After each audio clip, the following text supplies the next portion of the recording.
Dr. John Watson. I share a flat at 221B Baker Street with a young man named Sherlock Holmes. This would normally be a simple statement of simple fact, but I had learned in the first few weeks of our association that the normal process of returning home was in itself an adventure. I never knew what to expect. I seldom expected what I found. I had decided to spend a quiet evening at home, and I was determined not to become involved in any new scheme that Holmes would invent.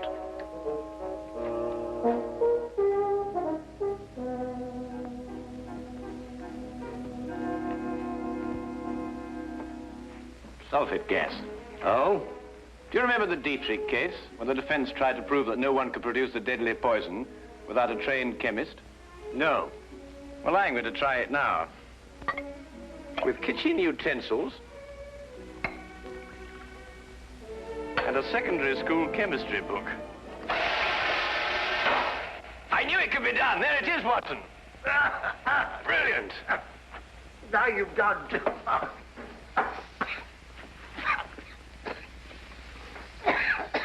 That woman was guilty as a vulture. Clever, too. Holmes, I wish you wouldn't forget that we've got to live in these rooms. Can't imagine why the prosecution didn't think of this. The gentleman arrived here in a hansom. Appears to be coming up here. What else did you notice about our visitor? Oh, I don't know. I say about 30-ish, conservatively dressed. A man of modest means. What do you think, Holmes? I don't know. I didn't see him. You did. Oh, yes. Yes, of course. Oh, excuse me. Boy, do come in, will you? Good morning. Is this Sherlock Holmes' flat? Yes, indeed. Oh, sulfate gas. Oh. Mr. Holmes has been experimenting. That's Mr. Holmes. How do you do, Mr. Holmes? How do you do? I must apologize for calling upon you without an appointment, Mr. Holmes, but it is urgent. May I present my friend and colleague, Dr. Watson? How do you do? How do you do? Now then, Mr. Winthrop. Mr. Harvey Winthrop, isn't it? Have we met before, sir? No, but you mustn't underestimate your reputation. Won't you come in? And sit down. Thank you. Over there.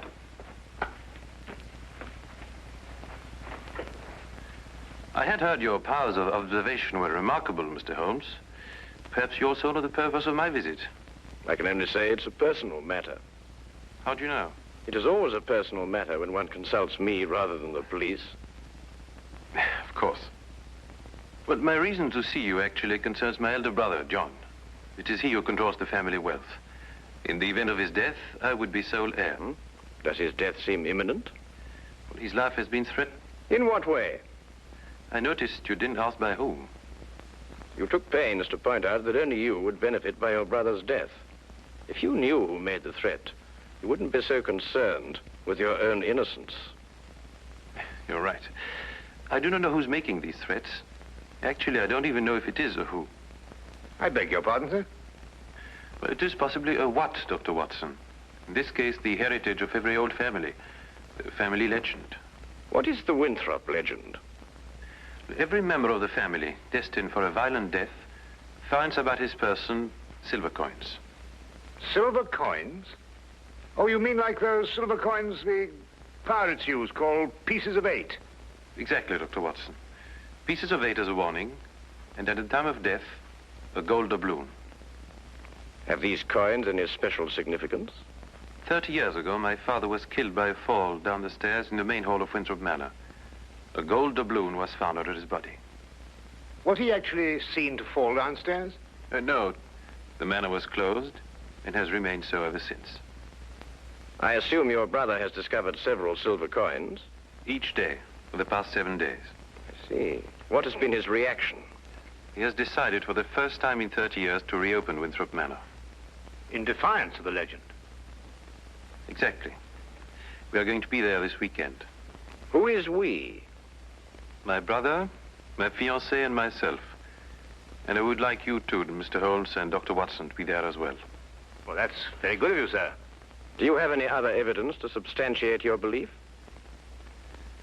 I was very young in those days, but I can still remember the sight of my father's body at the bottom of those stairs. Dr. Watson and I will arrive at Winthrop Manor this Friday night. Oh, thank you very much.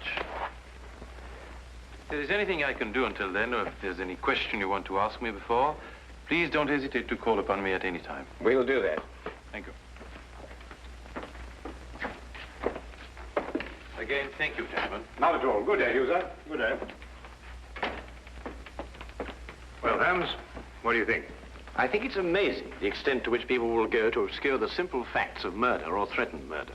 You don't believe in the legend? Nonsense. Well, but after all, Holmes, you said yourself that these things very often have a basis of fact. The odor lingers.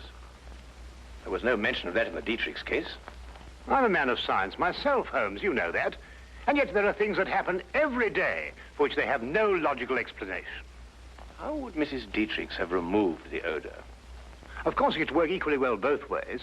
Winthrop himself admitted that in the event of his brother's death, he was the heir to the estate. His visit here might have been a blind. The solution of a murder, Watson, is infinitely easier than the prevention. We have committed ourselves to a weekend in a drafty manor house that has been closed for 30 years.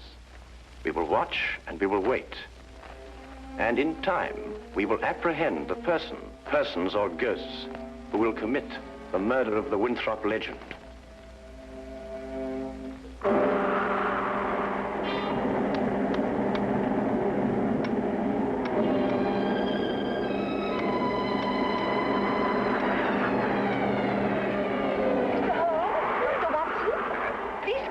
Thank you.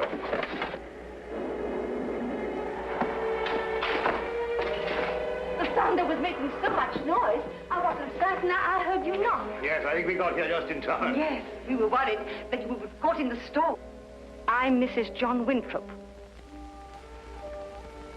How do you do? I'm Dr. Watson. This is Sherlock Holmes. How do you do? I'm very pleased to meet you. You can leave your things here and go into the sitting room. We've managed to get it comfortably warm. I'll have your luggage brought up to your rooms. You'll have to excuse the inconveniences of the house. My husband's decision to spend the weekend here was rather sudden. And I'm afraid we're understaffed. Please don't concern yourself with us, Mrs. Winthrop. I'm sure we'll be very comfortable. Oh, there you are. I'm glad you made it before the storm. I see you've already met my sister-in-law. Yes, we have. How do you do? Oh, Harvey, perhaps you can show Dr. Watson and Mr. Holmes to their rooms. Yes, you probably want to freshen up. Good evening, gentlemen. This is my brother, John Winthrop. Dr. Watson. How do you do? How do you do? How do you do? How do you do, sir? I hope you'll be comfortable. Or as comfortable as possible in a house that's been closed for 30 years. I feel I should apologize. Not at all, sir. I'm sure everything will be fine. I hope so. Come down to the sitting room when you're ready. It's a bit more cheerful there. Let me show you to your rooms, gentlemen. Come along, my dear.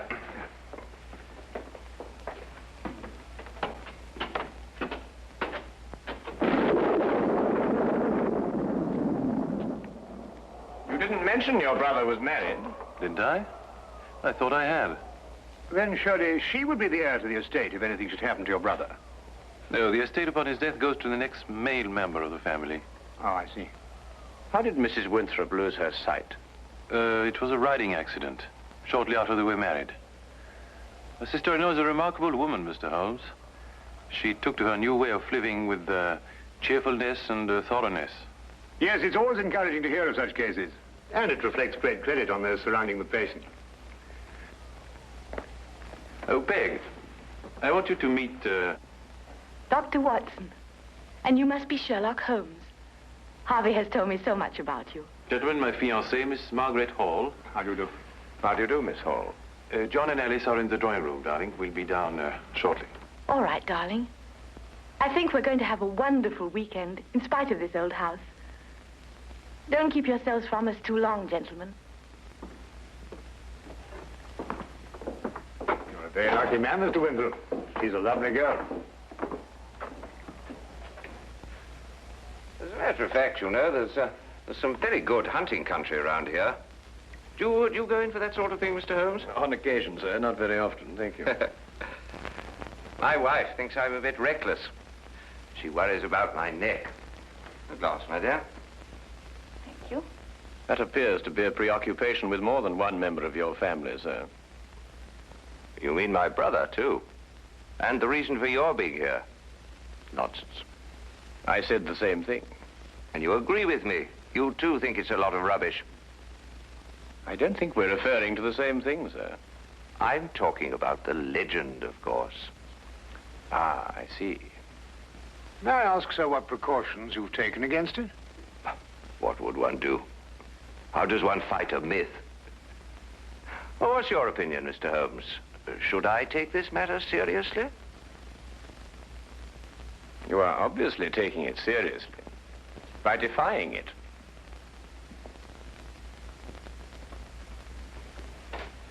By coming down here to prove that it doesn't exist.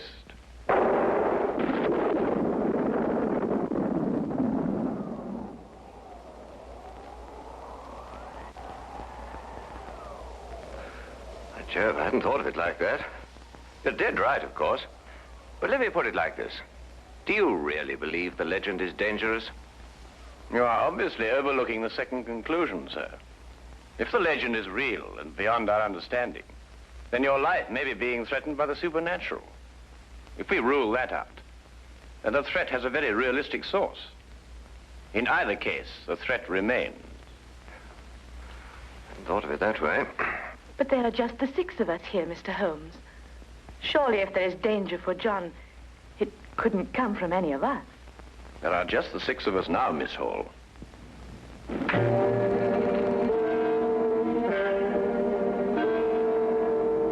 But now there are 7.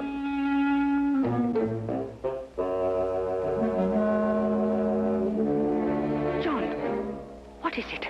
Nothing, my dear, nothing at all. I think we'd better go into dinner. Excellent idea.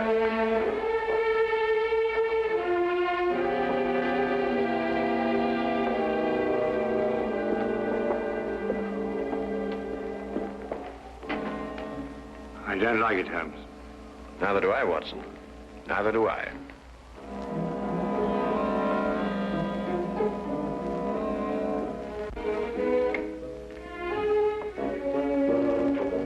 Oh, come in, Watson. Oh, don't be alarmed, old chap. I don't think this contraption has been fired for centuries.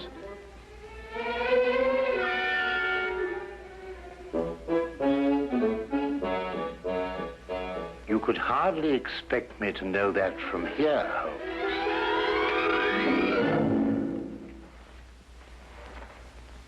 It seems it's working after all.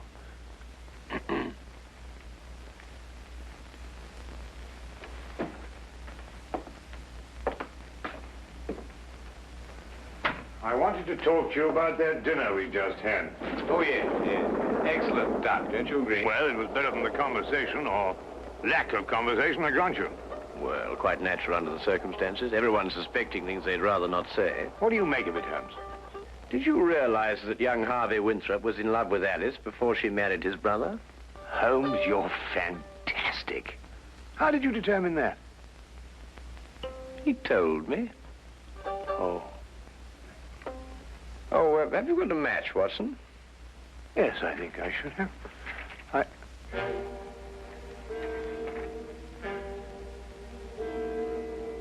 Holmes, look.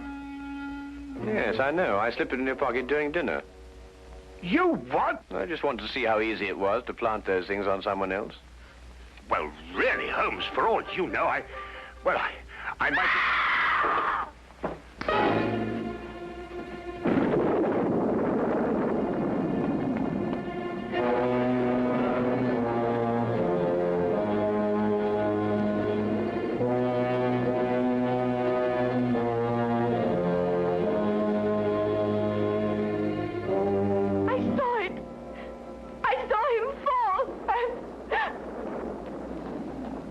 He's dead. Neck broken.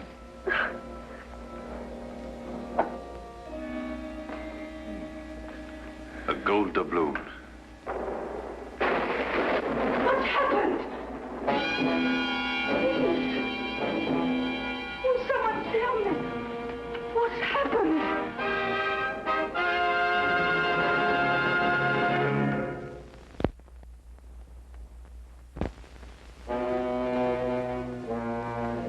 And now, we return to the case of the Winthrop legend.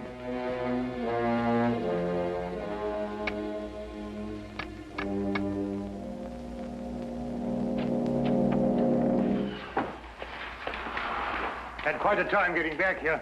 The roads are turning bad. Harvey Winthrop. Good evening, sir. Could you get everybody together and see if we can try and get this thing sorted out?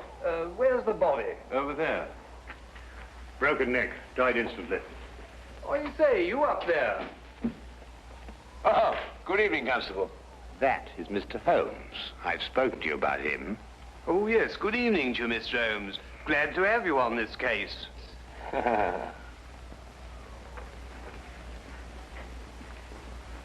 His wife. Been a terrible shock for her.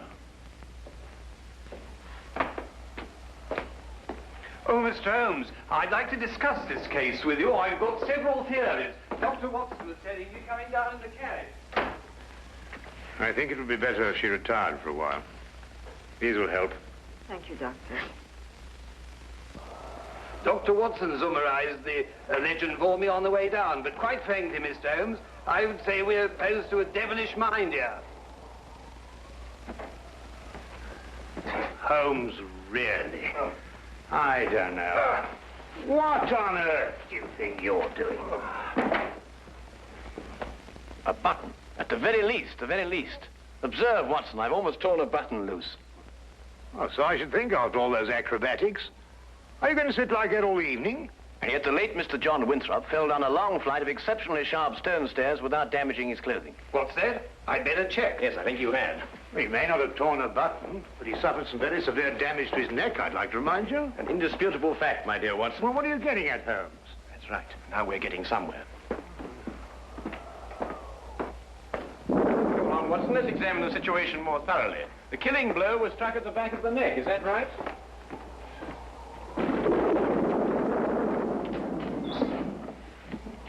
It was. He must have struck the edge of the stairs. He fell. Stone. Edge is quite sharp. The wound be deeper, more pronounced, Watson. Would you re-examine the injuries like a good fellow? Mm-hmm. Well, the skin's broken, but not unusually so. Still, it's difficult to know the position of the body when he fell. I agree with Mr. Holmes. Winthrop and the blind woman were at the top of the stairs when he fell. Mm-hmm. And in a position to have pushed him down. Right. You then imply that Miss Hall, being downstairs all the time, may be ruled out as a suspect. Well, I should take that as a prima facie proof of her innocence. Do you really think so, Watson? Mm-hmm. What's that? Who are you accusing, Mr. Holmes? Your fiancé. Holmes! You're insane. Not at all, I assure you. Your brother didn't fall down these stairs. He was killed, struck by a blow from behind, very probably in this room. His body was then placed at the foot of the stairs, and the legend having been carefully reawakened, and the manner in which your father met his death, and the gold doubloon, all led you to the obvious conclusion. She couldn't have done it. I assure you she could. But Holmes, she had no motive. The estate now passes to Harvey Winthrop. Well, yes, I'm the only one who had a motive. I would say you and the lady you are going to marry. Are you going to report her to the police? Less than useless, I'm afraid. No court in this world would ever convict her on the evidence we have. Well, assuming you're right, and mind you, to me, it's only an assumption, there's nothing we can do. Yes, there is. We can at least remove the assumption. Come with me, gentlemen, into the drawing room.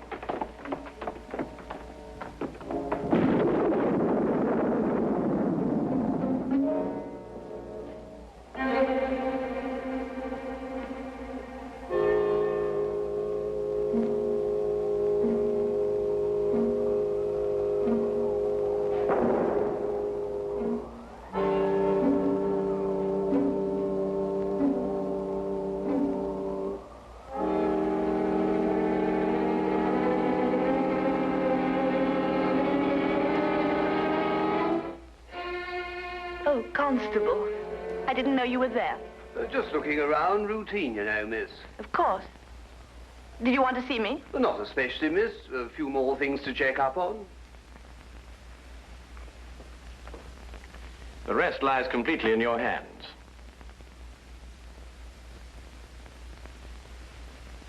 Alice is resting now. Not sleeping, but... Oh, this whole thing is horrible. If you'll forgive us, Dr. Watson has a medical certificate to fill out. Yes, I should attend to that.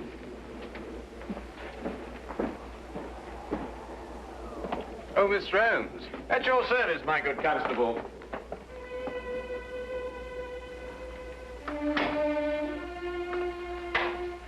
That Holmes. What a peculiar man.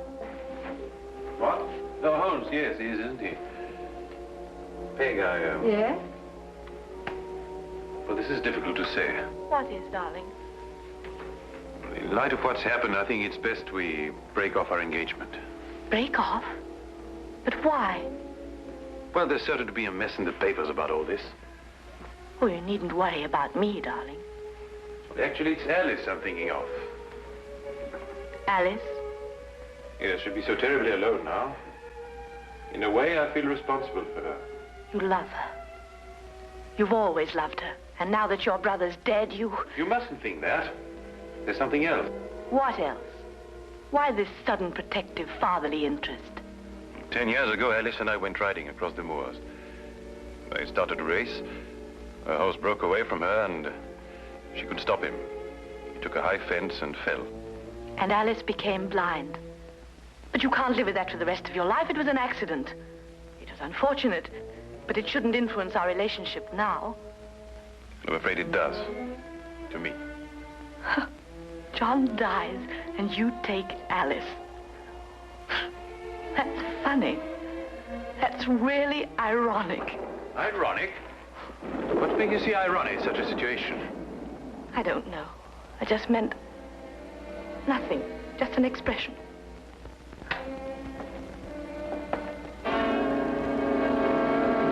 Very interesting choice of words, I might add. Alas, I must confess we were eavesdropping. Is there anything you'd like to confess, Miss Hall? What does this mean? You spoke of irony. Such a choice word. You didn't kill John Winthrop so that Harvey could share the family fortune with Alice. You'd have seen to that in time. You're insane. I couldn't have pushed John down the stairs. I was at the bottom myself. We were in a perfect position to strike him with this. And then, very thoughtfully, placed the end in the fire to remove any evidence of the blow. No court in the world would convict me on evidence like that. You're quite right, Miss Hall. But you know the facts. And we know the facts.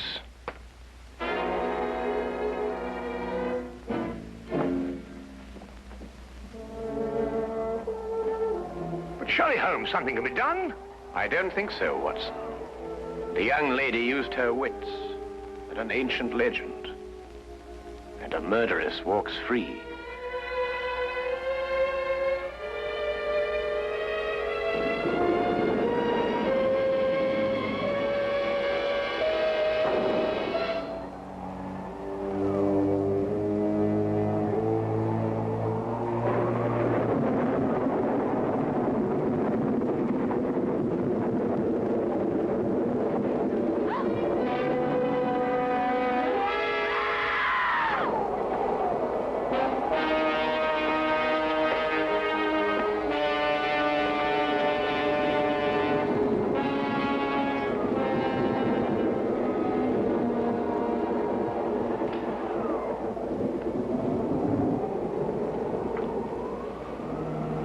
But it's a gold doubloon.